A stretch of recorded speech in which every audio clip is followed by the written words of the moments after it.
What's up, everyone? This is Jay from Revolution Radio, and so I wanted to talk to you about something that happened yesterday. Me and a buddy were having a conversation, and from my football videos and fantasy, DFS videos, that I'm a pretty big football fan. And so me and buddy were talking about Patrick Mahomes, and Patrick Mahomes got hurt. He dislocated his kneecap. Looks like he's actually going to be okay to play in a few weeks. But regardless, we were talking about Patrick Mahomes, and we were talking about how he is one of the best, if not the best, quarterback playing right now. And we were kind of breaking down why he is so good. We were saying, he has the escapability and the field vision of, Russell Wilson, of Aaron Rodgers. He's used his ability to throw the ball um, from his baseball years, from um, also following guys like Tom Brady and again with the Aaron Rodgers. I think he said that Aaron Rodgers was one of his biggest influences. That he also respected the um, the the ability to make a play last longer, which is something like there again Russell Wilson's really good at. And so you kind of have this Frankenstein of all these great guys, and then you have the youth of Patrick Mahomes and uncanny arm, is that you can't teach. But so we were talking about that, and it made me think about America. And it made me think about America because I'm thinking, look at how you take a blank slate, like a raw talent like Patrick Mahomes, and he's got all these just inherent physical gifts, but then he learns from Aaron Rodgers. He learns from Russell Wilson. He learns from a completely different sport. He learns from guys like Brett Favre. He takes all of these influences and makes himself even better. And that got me thinking about America because America, we don't do that. In America, we just ignorantly say that we are number one. We are the best country in the world. If you don't like it, leave it. But we're not. We're not at all. In fact, most of the things that I think people would deem important, we're not number one. And some of the things um, that we shouldn't be number one in, we are number one in. So just a few of these things. I think one of the most important things is freedom to Americans. And well, that's what we have. We have the cost of being a free person in a free country. I'll take it. Well, we're not even the freest country.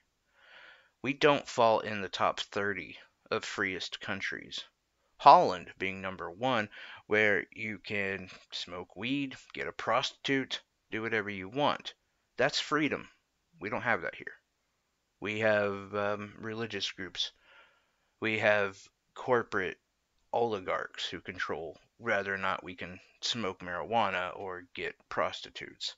Now, I know that's a very far outreaching thing, but look, if you really think we're free, try to build a garage in your backyard without getting proper paperwork.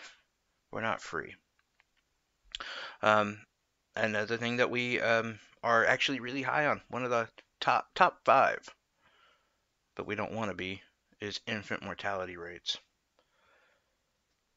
We are at about 6.1. The highest at one point was 7.2 in Slovakia. Slovakia, accepting this as proper criticism, they changed their healthcare situation. America has stayed steadily at 6.1, 6.2 for a very long time and hasn't changed it. Which takes me to the fact that our science funding and exploration is 176th in the world. This is a country that used to, we were the first to walk on the moon. We invented air conditioning. We were a powerhouse when it came to invention, when it came to education. The people like FDR made it almost a staple in some of their plans that college was a must, that post education, not just him. Many of our even Republican presidents wanted to give tax breaks and credit to people who went to college until a few decades ago we decided, hey, we can make a lot of money off these college kids. Um, that takes us to healthcare, as we're still on the science. Healthcare, we are one of the only countries in the world that does not have universal healthcare. And I'm not talking about Botswana, the first world countries. We are one of the only ones that doesn't have healthcare. And when you bring up healthcare, you're taking the freedom away from Americans. The freedom of what? To die? What's the problem here? And if that wasn't enough, if it wasn't just, hey, but look, universal healthcare, it's a lot of money. We don't have the money. Well, our current system actually costs about twice as much than the next system, which would closest as far as population would be Germany, I believe. And we're twice as expensive as them. We're twice as expensive as Canada. There's talk about, well, there's long wait lines. There's long wait lines here too. Very long wait lines. No, the issue is the oligarchs control our country. The health insurance companies pay a lot of money to lobbyists so that they get to stay in power and they get to keep making money off of our health. And in fact, universal health care, as I've talked about previously, is actually would be cheaper than our current healthcare system, but we don't want to do that. The average income of a family. Now you think we would do pretty well at this. We're a pretty wealthy country. We're 14th. 14th in the world. Now, if I was to ask you, can you name 14 countries who you think are more wealthy than America? You'd probably have a hard time coming up with it. Especially when you hear another stat, and that is that we are then also at the top when it comes to income inequality. We're number 3, which means we have some of the richest people in the world and some of the poorest people in the world. And that gap is gigantic. And you think like, well, there's countries like Qatar. I'm sure Qatar is way up there. No, it's not. Because they have a lot of rich people and they have a lot of poor people, right? But they also have a pretty strong middle class, as in a lot of these countries. That's how we're number 3. That number right there is enough to justify any criticism of our economic system and the oligarchs who take over our world. I mean, just look at the other 2 countries in that list. Mexico number 1, China number 2. Yeah. I mean, that is communist numbers. I know Mexico's not communist, but they are, and they are getting better. But they were quite, just say, kind of a faux dictatorship going on there. A lot of corruption, and you can easily see the corruption here in America. Income inequality is one of the best ways to identify that. Then we'll go to some other ones. Education. Now, education, to be fair, we were 26th in 2010. We're now 14. So, we're moving up, we're doing good, but still, that 14 number. Just think to yourself, what countries would be higher than us? And trust me, there's countries like India. India has more honor students than we have students. Yeah, think about that. The mass shootings. America, this one we are number 1 in. We have the most mass shootings in the world, in our country, effectively making it one of the most dangerous countries. Then let's go to economy. Now, economy is kind of interesting because as far as economic health, we're number 12, which isn't bad. Um, Still, I would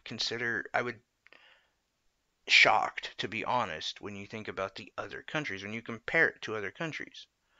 12 is pretty low. Um, Especially there again, would you think like Brazil has a healthier economy?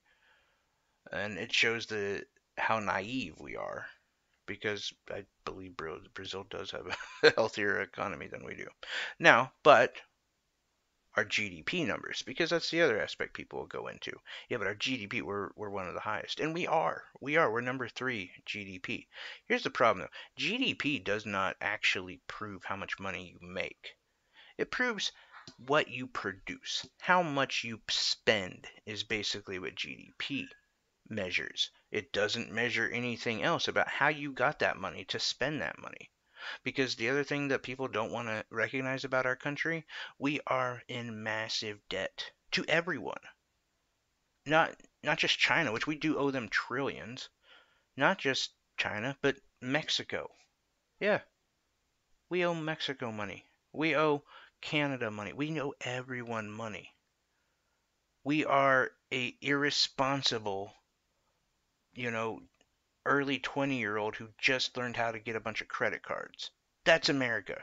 That's our economy. Hey, we're buying stuff left and right. We're moving, we're shaking, but we don't know how to pay our bills. And if this was any other situation, we would have had to declare bankruptcy a long time ago. We luckily just keep getting breaks from countries who lend us money. But that whole thing is going to come crashing down as well.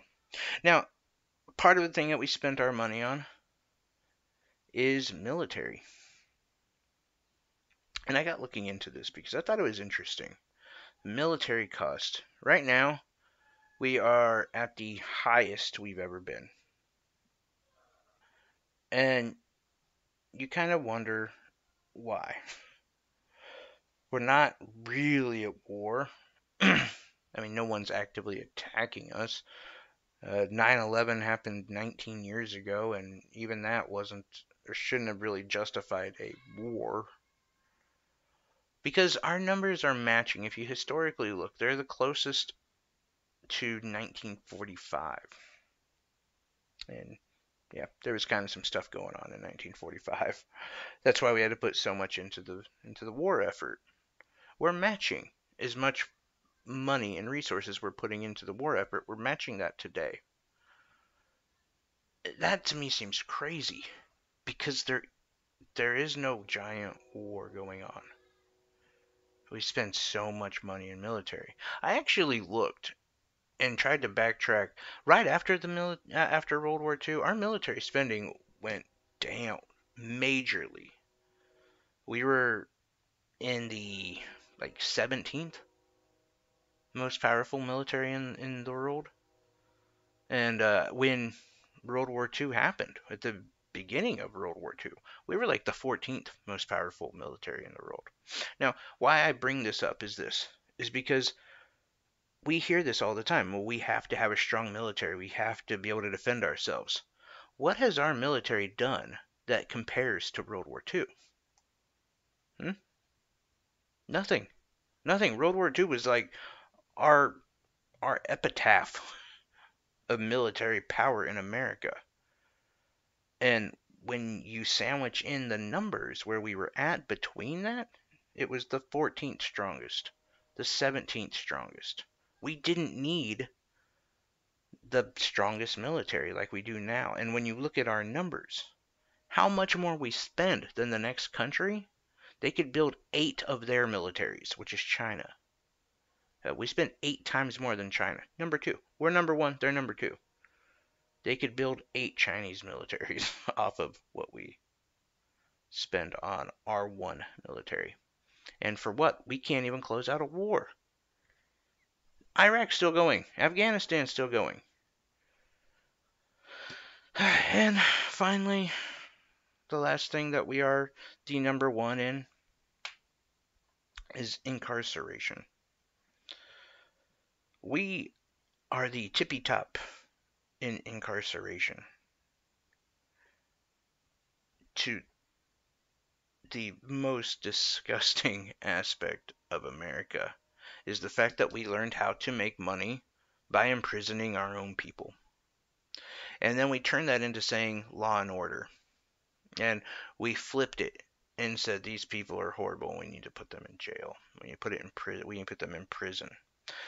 We make so much money off of privatized prison systems that they, like the insurance companies, like most of the problems in America, they have their own lobbyists. So they have bought and sold politicians to control things for them. And if you look at the chart per one before per 100,000, 698 Americans are incarcerated. I mean, our number to the next country under us, like tripled. That's not very free, is it? No. And countless times when we've had journalists with integrity, they have researched the judges in these cases, and they found out that many of them are being paid by these private prison systems just to feed them more money. That's how they make their money. The more people they have, the more money they make. Now, look, I'm not saying all of this because I hate America and because I want to say, look, this is why America is complete garbage and we should throw it away. Not at all. In fact, it's the opposite of why I bring this up. When and anyone who is a parent out there, they'll understand what I'm saying. When your child does something wrong, you criticize them. You have a long conversation with them, tell them why they're getting time out or whatever. But you let them know that they did something wrong. And why? Why do you do that? Because you love them and you want them to be a better person as they get older. It's your job. It is your job as a parent. We are all about raising a better human being. And we have to let them know. Because if we don't tell them, they don't know. They will continue to throw Legos at their sister. They will continue to think it's okay to interrupt people, what have you. It's like having a friend who wants to be a singer. If you're a real friend, you'll say, hey, I support you. But look, you need to take singing lessons. You're not that great. There's Nobody has ever gotten better by not being criticized.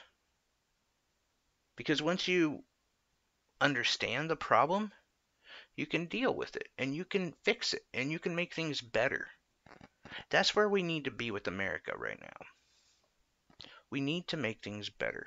And as we're going into an election year, like every year, even your local elections are just as important. But we need to think about these things. And when you think about being number one again, and if you're a Donald Trump supporter,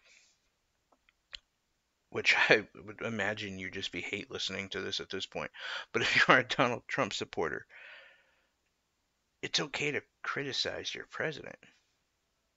And I mean that if you are an Obama supporter too. You need to. It's your job. It's your obligation to criticize. You can still support them. You still love your child, don't you? Of course you do. I find it weird that people they will push back on this. In fact, probably this on Spotify, I'm going to get yelled at over and over. You're anti-American, you're anti-American. And it's weird from a group who calls my generation the trophy generation, the participation generation, that we don't know how to lose, we don't know how to be criticized. And to an extent, you're right, and that needs to be explored. But so do you. Majorly. This is your product. And there's some things wrong with it that we need to fix. Just by saying that everything's fine doesn't make it go away. You know, Ask someone dealing with cancer if ignoring it helped. All I'm saying is in America we can do better, and we need to do better. And whoever we're voting for, be it Donald Trump, Bernie Sanders, Elizabeth Warren, or uh, Cory Booker, whoever, make sure that their policies are actually making us better. Lyndon Johnson said, for the first time in the American history, we are going to be able to win the war on poverty. And he won behind that, right? But somebody should have asked him what his plan was. Because the reality is he had no plan. It was lip service. We need to be that hard on our politicians. We need to be that stringent on the people who want to shape our country. This fly by the top of your seat kind of legislating that we have in our government is unacceptable. We need real change, but we need real meticulous planning on how we're going to change it. I need to see what you're doing and why you think it's going to work. Democratic debate on Tuesday. Pete Buttigieg. We can't go back to the past. The past didn't work for people. That's why we have Donald Trump. He was 100% right. But he then said that what he was going to do, which was basically the same thing that Biden said he was going to do. He just said it in a different way, and he said we're not going back to the past. But what he advocated for was Obamacare, essentially, and endless war. So how are you changing anything? That's what we're going back to. And if anyone listened to anything he said besides the whole we don't need to go back to the past, they would have realized and looked at his plans and said, hey, this guy's not doing jack to change anything. That's where we need to do better. That's how we can make America the greatest country. We can realize that our greatest duty as a citizen is to vote, but not just push a button, but to research what these candidates want to do. And if they don't have a plan, they shouldn't be up there. They shouldn't be in your sphere of potential, presidents or politicians that could win. No, you just kick them out. If they want this job so much, they need to prove it. They need to prove it to you. Anyway, that's just how I feel about it. I'm curious what you guys think as well. I will be trying to get the DFS football video up tonight, but if not, it happens. Anyway, this is the Community of Ideas YouTube channel. We will be launching it pretty hard in 2020, just getting the archive set up for YouTube. Spotify, iTunes, Google Play, and Anchor to Revolution Radio. On Facebook, I'm Jay Dillon, JAYDYLAN. On Twitter, it's JC Show VIP. Anyway, thanks a lot, guys. Have a good weekend.